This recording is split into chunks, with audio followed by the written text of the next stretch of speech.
प्रवेश करें। कौन है गुरु?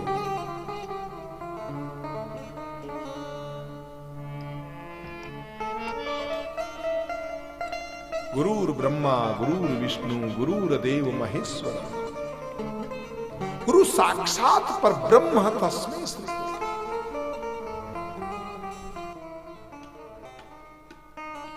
तुलसी बाबा लिखते हैं वंदौ गुरुपद कंज। समझना पड़ेगा, सीधा अर्थ तो हो गया वंदौ गुरुपद कंज कृपा सिंधु नर रूप हरि।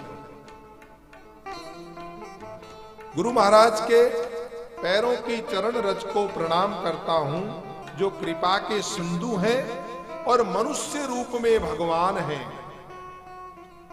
वंदौ गुरुपद कंज कृपा सिंधु नर रूप हरि, महामोहतम पुंज जासु वचन रवि कर निकल।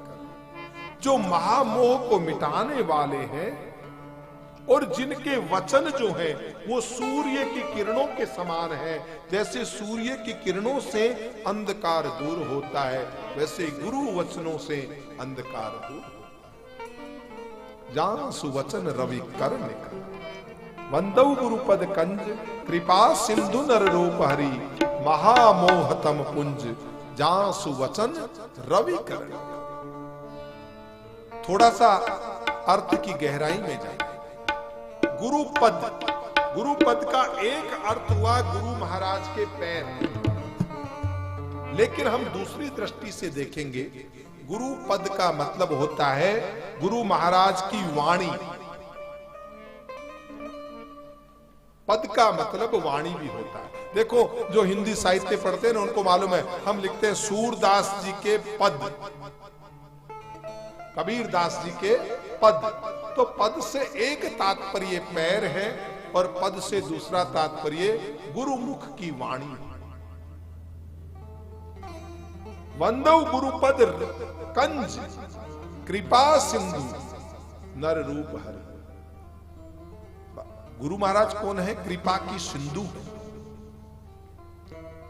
हनुमान चालीसा प्रारंभ किया और अयोध्या कांड के अंदर जब मंगलाचरण किया तो हनुमान चालीसा में सबसे पहले किसकी वंदना है? गुरु महाराज। वंदौ गुरुपद कंज कृपा सिंधु नर रूप हरि, महामोहतम पुंज जासु वचन रवि कर निकर। वंदौ गुरुपद कंज कृपा सिंधु नर रूप हरि, महामोहतम पुंज। तो गुरु महाराज कृपा के सिंधु हैं। श्री गुरु चरण सरोज रज, हनुमान चालीसा प्रारंभ हुआ तो हनुमान चालीसे में क्या है? श्री गुरु चरण सरोज रज निज मन मुकुर सुधार। तो सबसे पहली वंदना किसकी हुई? गुरु महाराज। और हनुमान चालीसा जब समापन होगा उसमें वंदना किसकी है? जय जय जय हनुमान गोसाई, कृपा करो गुरुदेव की नाई। तो वंदौ गुरुपद कंज कृपा सिंधु नर रूप। जय जय जय हनुमान गोसाई, कृपा करो गुरुदेव की नाई। क्योंकि कृपा के सिंधु कौन है? गुरु महाराज। इसलिए हनुमान जी से भी निवेदन ये किया, महाराज कृपा करनी हो तो छोटी मोटी मत करना, क्योंकि गुरु महाराज तो कृपा के सिंधु हैं। पर आप कहीं बिंदु मत दे देना, हमको सिंधु देना। इसलिए जय जय जय हनुमान गोसाई, कृपा करो तो करो कैसे गुरुदेव की नाई। क्योंकि गुरु कौन है? कृपा सिंधु नर रूप हरि, जो मनुष्य रूप में साक्षात हरि है। एक अर्थ ये होता है, लेकिन दूसरा अर्थ क्या है? तुलसीदास जी महाराज के गुरु जी का नाम क्या है? नरहरि। तुलसीदास जी के गुरु जो हैं उनका नाम है नरहरि। लेकिन हमारे यहाँ पे एक परंपरा है कि गुरु जी का कभी नाम नहीं लिया जाता, पिताजी का कभी नाम नहीं लिया जाता। पति का कभी नाम नहीं लिया जाता। ये अलग बात है कि अभी पाश्चात्य अंधानुकरण की जो आग चली है उसमें पति को पति देव तो छोड़ो, सीधा नाम से ही पुकारा जाता। और नाम के आगे भी आजकल तो इतना जी भी खत्म, औपचारिकताएं सब खत्म। जबकि हमारी मर्यादा है, हम एकाएक गुरु जी का नाम नहीं लेते। गुरु जी को गुरु जी कहकर संबोधित करें तो वो ज्यादा है, बजाय इसके कि हम गुरु का नाम लें। पतिदेव के लिए कुछ और नाम लेना पड़ता है। आपको मालूम है सीता जी राम जी का नाम नहीं लेती थी। सीता जी राम जी का नाम, तो फिर सीता जी कभी क्या कह के संबोधित करती थी? ये बहुत बड़ी राज की बात थी दोनों पति पत्नी के बीच, और ये राज काम आया। अगर नाम लेती होती तो काम नहीं आता, लेकिन ये राज काम आया। ये राज राम जी ने हनुमान जी को कह करके भेजा, ये शब्द इस्तेमाल करना, क्योंकि ये हम पति पत्नी जानते हैं कि सीता मुझे क्या कहकर संबोधन कर दी। नहीं, क्या क्या था वो संबोधन? करुणानिधि। वो तब हनुमान जी महाराज जब गए तो वो जो पति का जो संबोधन जो सीता जी करती थी वो उन्होंने वहां जाकर के कहा, राम दूत में मातु जानकी सत्य शपथ करुणा निधान। सीता जी को विश्वास नहीं हुआ कि ये भी कोई मायावी बांदर बन के आया, कोई राक्षस ही है। तो राम जी ने कहा था ये गोपनीय बात नहीं बताएगा जब तक सीता विश्वास नहीं करे, क्योंकि सीता मेरा नाम नहीं लेती। सीता जी हमेशा भगवान को जब भी कोई बात पति पत्नी के रूप में करनी होती तो सीता जी हमेशा कहती थी करुणा निधान।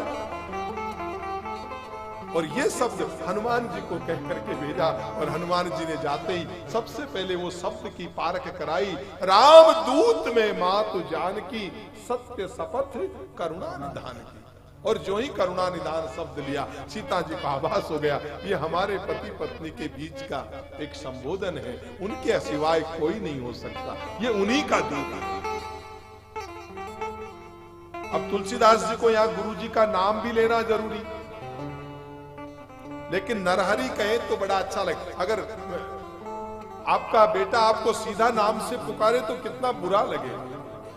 इसलिए तुलसीदास जी ने गुरु जी का नाम बड़े प्रेम से अपनी विद्वता के साथ लपेट करके कहा। जिस तरह से सावन की तीजों के ऊपर हमारे राजस्थान की महिलाएं जो है वो अपने पति का नाम जब झूला झूलती है तो बड़ी पहेलियों में, कोई दोहे में छुपा करके लेती है, उसी तरह से तुलसीदास जी ने अपने गुरु महाराज का नाम लिया, नर रूप हरि।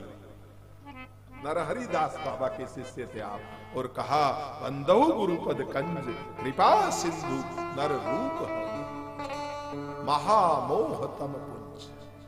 महामोह को अगर कोई खत्म कर सकते हैं वो गुरु। तम माने अंधकार को मिटाने वाले, तम का जो एक पूरा आभार बना हुआ है, महामोह तम पुंज जासु वचन रवि कर लेकर। गुरु महाराज का वचन जो है वो सूर्य की किरणों के समान काम करता है। मानो जासु वचन रवि कर वंदवु गुरुपद पदुम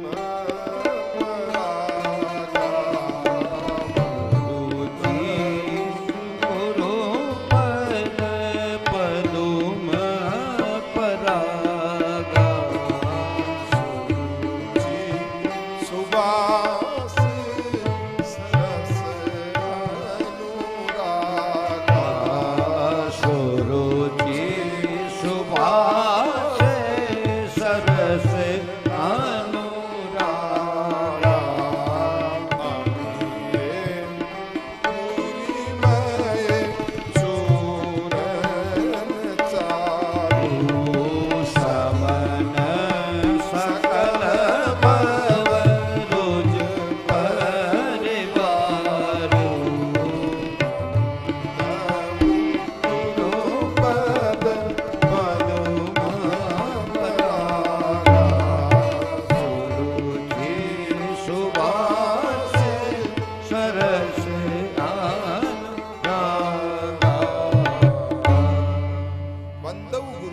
पद्म परागा। अब पद्म माने कमल का फूल होता है और उसके ऊपर जो पराग कण होते हैं, उनकी उपमा गुरु महाराज के पैर के नीचे की जो रज है उससे दी गई है। बंदो गुरुपद पद्म परागा सुरुचि। अब महाराज पराग में तो खुशबू आए, लेकिन गुरु महाराज की चरणों की रज में खुशबू, सुवास बड़ी सुगंधित है। सुरुचि सुवास, सरस, बड़ा रस है उसमें, अनुराग, हृदय में अनुराग पैदा करती है। बंदो गुरुपद पद्म परागा सुरुचि सुवास सरस अनुराग। अमीय मूरिमय, ये अमृत है। मूरिमय, मरे हुए को जीवन प्रदान कर सकती है। गुरु की जो विद्या है, गुरु का जो ज्ञान है, वो मरे हुए को जीवन दे सकता है। अमीय मूरिमय चूर्ण चार, समन सकल भवरुज परिवार। ये जो भव के जो रोग हैं, उनको मिटाने वाली ये गुरु महाराज की कृपा है। अमीय मूरिमय चूर्ण चारु, समन सकल भवरुज परिवारु। सुकृति संभूतन विमल विभूति, मंजुल मंगल मोद प्रसूति। सुकृति संभूतन विमल विभूति। आपने कहीं समझा कि आपके मरने के बाद कोई हाडों की पूजा करेगा क्या? आपके बेटे बेटी भी टेस्ट करेंगे क्या कि पिताजी के हाडों की राख है, चलो थोड़ा सा ले ले? नहीं लेंगे।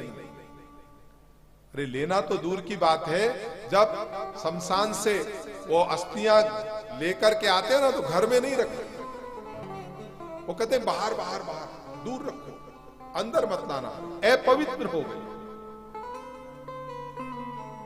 जिन्होंने कल तक हमारे लिए अपनी जी जान की बाजी लगाई थी, वो कहते अस्थियों को घर में मत लाना, और एक मटकी में रख के बाहर रखवा देते हैं। लेकिन अगर वही अस्थियां, वही विभूति अगर महाकाल पे चढ़ा दी गई, तो महाराज भस्मारती का प्रसाद लेने के लिए वो वीआईपी, आजकल तो ऑनलाइन बुकिंग करवानी पड़ती है। भस्मारती का प्रसाद लेना है तो आपको ऑनलाइन पहले कहना पड़ेगा कि भस्मारती मुझे चाहिए, मुझे वो भस्म मुझे ग्रहण कर दे। ये ठाकुर के विग्रह का कमाल है। ठाकुर के विग्रह से जब तक संपर्क में नहीं आई, तब तक आपकी अस्थियां, आपकी वो विभूति अपवित्र थी। घर में भी आने के बाद 7 बार हाथ जोड़ धो करके आते हैं कि कहीं कोई शमशान की राख घर में न चली जाए। लेकिन वही राख, वही विभूति जब महाकाल पे चढ़ाई जाती है तो भस्मारती का प्रसाद बन जाती है। इसीलिए कहा सुकृति संभूतन विमल विभूति, मंजुल मंगल मोद प्रसूति, मंगल मोद प्रसूति। अब आपका वीआईपी में नंबर लगे और न लगे, भस्मारती का प्रसाद मिले न मिले, तुलसी कहते हैं गुरु के चरणों की रज ले लेना, यह महाकाल की भस्मारती का प्रसाद है। सुकृति संभूतन विमल विभूति, ये मंजुल मंगल मोद प्रसूति। और ये भस्मारती अगर तूने ले ली है तो ये मंजुल मंगल बोध प्रदान करने वाली। सुकृति संभूतन विमल विभूति, मंजुल मंगल मोद प्रसूति। जनमन मंजुल, मंजुल मंगल मोद प्रसूति, आनंद की देने वाली ये गुरु महाराज के चरणों की रज। सुकृति संभूतन विमल विभूति, मंजुल मंगल मोद प्रसूति, जनमन मंजु मुकुर मन हरणी, किए तिलक गुणगन बस करनी। क्या करें? ग्रहण करें? बोला नहीं, इस चरणों की रज का तिलक करना। ग्रहण तो करना ही करना, इसे तिलक करना। ये आज्ञा चक्र है, ये तिलक की एक महिमा है। इसे पिंजल ग्रंथि बोलते हैं। हमारे हमारे शरीर की अगर काशी कहीं पे है, वैसे हमारे गोपाल जी काशी के रहने वाले हैं, लेकिन हमारे शरीर में भी एक काशी क्षेत्र है। वो काशी क्षेत्र ये है, काशी को वाराणसी बोलते हैं, और ये वारणा है और ये नासी है, और इसके बीच में ये वाराणसी है। ये वारणा नासी के बीच में ये एक वाराणसी, ये वाराणसी, ये हमारे शरीर का काशी क्षेत्र है। और इसके ऊपर तिलक करने से, अब ये तिलक की परंपरा तो गायब होती जा रही है। पाश्चात्य ये जो परंपरा चल रही है, हमारा विरोध नहीं, लेकिन हमारी संस्कृति मिटती जाए उसका दुख है। अगर हमें कुछ नया सीखने का मिले तो यहां आए, मुगल भी आए। आज भी हम लोग ख्याल की गायकी गा रहे हैं, वो बाहर से आई, हमारी गायकी नहीं है। सीखने लायक हो तो हम दूसरा देश वालों से भी सीखे ना। हमने सीखा ये ख्याल की गायकी हमारी ध्रुपद की गायकी है भाई। लेकिन वो ऐसी एक संस्कृति आई कि उन्होंने यहां आकर के एक दूसरे को पोषण दिया। आज गजल हमारे बीच में आई, अच्छी चीज थी ना, हमने उसको स्वीकार किया। ऐसा नहीं कोई विदेशियों की चीज आए तो हर चीज से हम नफरत करें, लेकिन हमारी संस्कृति को खत्म करने के लिए आए तो दुख हो। गजल आई, टप्पा आया, ये दादरा आया, हमारा तो ध्रुपद था।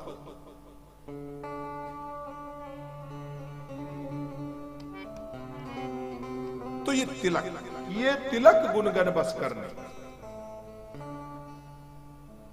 यहां हमेशा तिलक करें। और हमारे यहां गांव में तो एक ऐसा नियम है, बाकी लोग तिलक करें न करें, लेकिन जो ब्राह्मण है वो अगर तिलक न करे तो अपसुख नहीं होता है।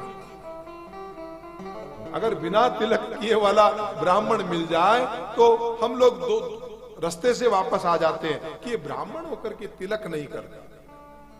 किए तिलक गुनगन बस कर श्री गुरु पदनक। अब हम नीचे की रज से गुरु महाराज के नाखून तक आते। ये नाखून क्या है? श्री गुरु पदनक मणिगण ज्योति। गुरु महाराज के पैरों का नाखून है, ये एक मणि है, और इस मणि से प्रकाश निकलता है, बहुत शानदार ज्योति निकलती है। श्री गुरु पदनक मणिगण ज्योति, ये मणियों का पुंज है। इस मणि के पुंज से ज्योति का पुंज है ये मणि। तो महाराज क्या करें? बोला इसको ग्रहण करो।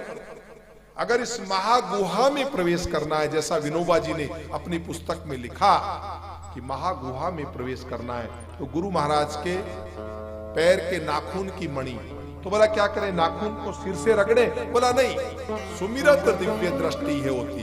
खाली गुरु महाराज के पैरों के नाखून का ध्यान कर लो, उसको सुमिरन करते ही हृदय में दिव्य दृष्टि होती। और जब दिव्य दृष्टि होगी तब दलन मोह, वो मोह को मिटाएगी।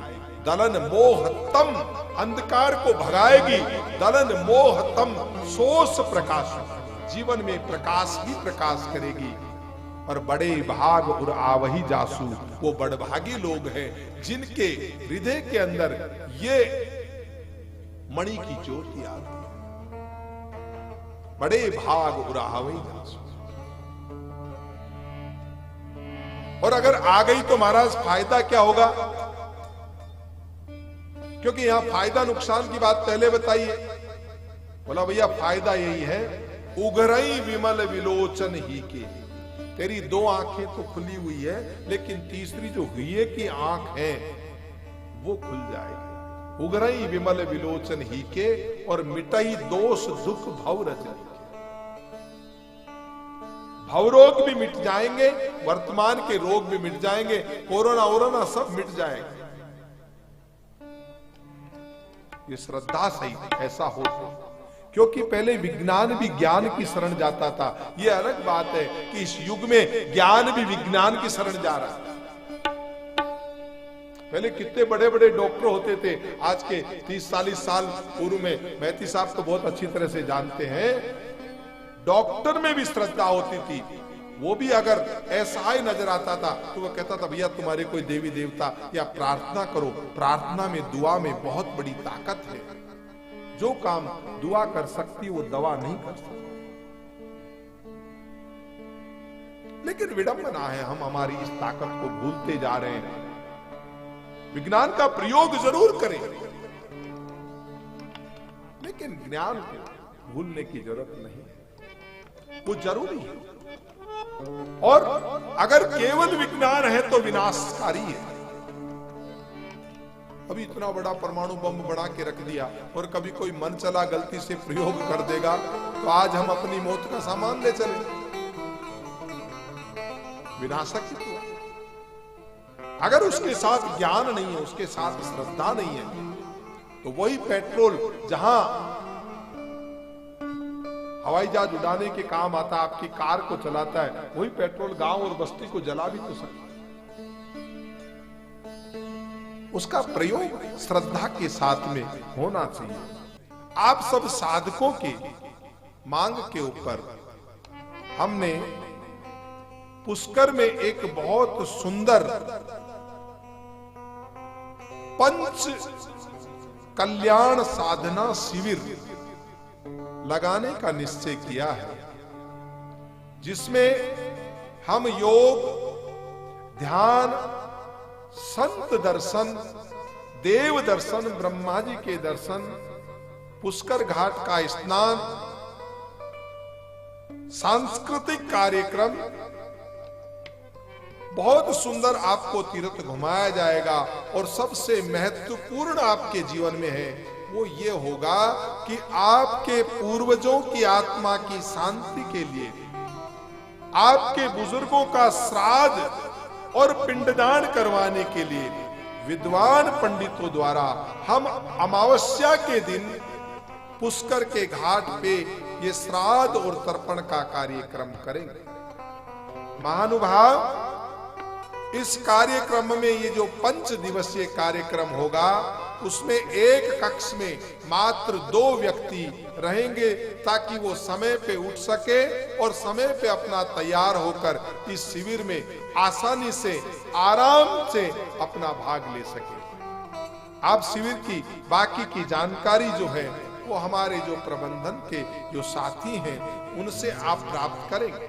लेकिन मैं इतना जरूर कहूं, ये आपके जीवन का एक सबसे मंगलदायी क्षण होगा जब आप इस शिविर में पधारेंगे। और हमने पहले ही अपने प्रबंधन समिति के सभी जो पदाधिकारी हैं उनसे ये निवेदन किया है कि इसमें लाभ नहीं, केवल जितना खर्चा लगे, नो प्रॉफिट नो लॉस के आधार पर यह कार्यक्रम बनाया जाए, जिसमें आम व्यक्ति इस बहुत सुंदर कार्यक्रम का फायदा ले सके और उसमें गुरु कृपा से हम शक्तिपात, नाम दान और दीक्षा का कार्यक्रम भी रखेंगे।